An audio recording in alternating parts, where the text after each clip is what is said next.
Reservoir Dogs. Now, Reservoir Dogs, I was surprised to see that it was slightly comical. I mean, I knew about it already because I've seen a few clips and I've seen what people said, and yes, it is true.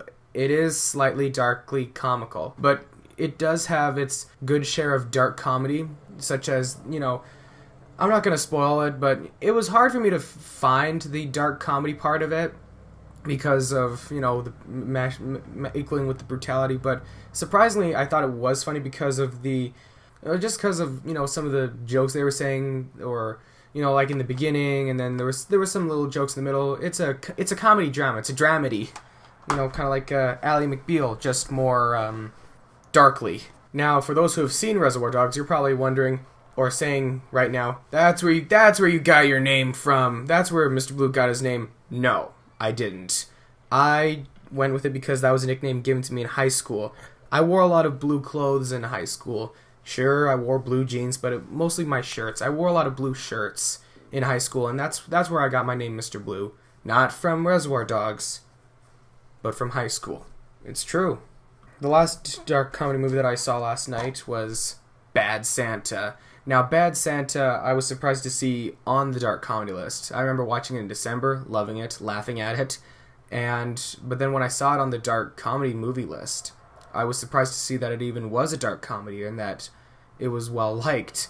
Now, what I love about this, for sure, well, what's so darkly comical about Bad Santa is that he's an 8-year-old kid and he still believes in Santa Claus.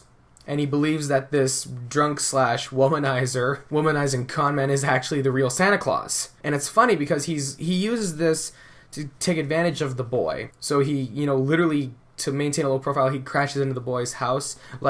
Crashes. He's like, I'm going to be crashing in here. And he just...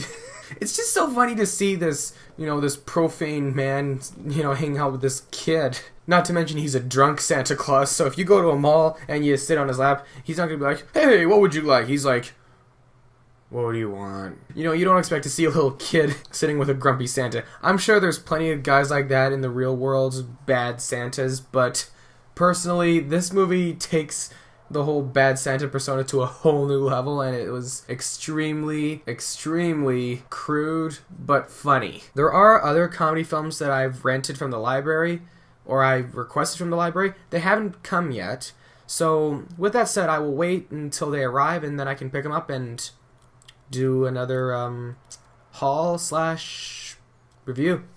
So, see you later, guys. Mr. Blue's here for you.